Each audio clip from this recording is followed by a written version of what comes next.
absolute fundamental of recovery, and this will come as no surprise, is sleep. During our sleep, our body repairs itself and it grows itself to become stronger thanks to supercompensation. Now, supercompensation has been explained in a previous video for those of you that are interested to go deeper into that.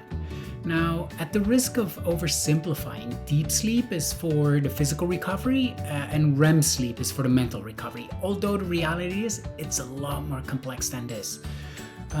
It's essential in the end that we both get mental and physical recovery to repair the damage that is done during our wakeful state and training, so that we can get back to balance and homeostasis. Getting enough sleep is crucial for athletic performance. Not getting enough sleep doesn't only make you tired the next day, it has a big impact on what's happening inside your body. You become more prone to injury, lesser negative performance adaptation, focus and reaction times are less, and especially if you're on a bicycle trying to navigate traffic, that's an essential skill or ability to have access to. On top of that, you'll get less endurance resistance, you'll tire faster, your perceived effort is going to be higher, and so on.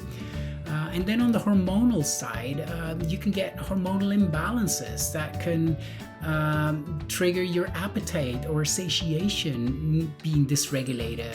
Your stress hormones can be imbalanced. Your growth hormones or male sex hormones, which are all essential for growing and the body stronger, can all get into imbalances. Training adaptation is stress plus recovery. So the better one gets at recovery, the more stress can be added to work on performance gains. Sleep is the absolute foundations of recovery.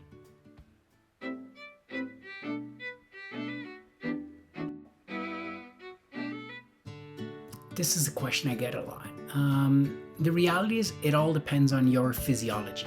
Most people need anywhere from 7 to 9 hours of sleep. Now, these are your regular people. For an athlete in training, this will be around 8 to 10 hours.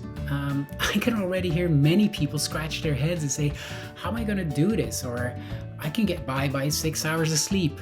Now, on this last part, while most people think they can do this, there are indeed people that have a certain genetic mutation that allows them to recover on 5-6 hours of sleep every single night. This is a rarity in the total population and an exception. In essence, most people are underestimating their sleeping needs. If an athlete wants to perform well, they have to take their sleep as serious as they do their training. There are no shortcuts or way around this. Moreover, if you don't plan your sleep, especially in today's hectic lives, you simply won't get enough.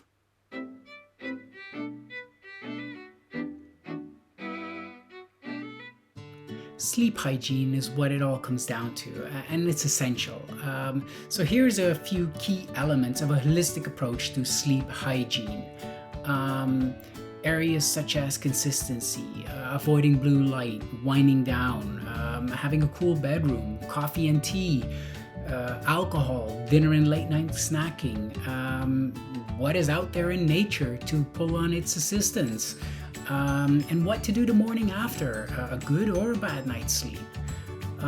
In next week's video, I'll double click in each and every one of these elements. I try to keep it short and hope this has been helpful for all of you.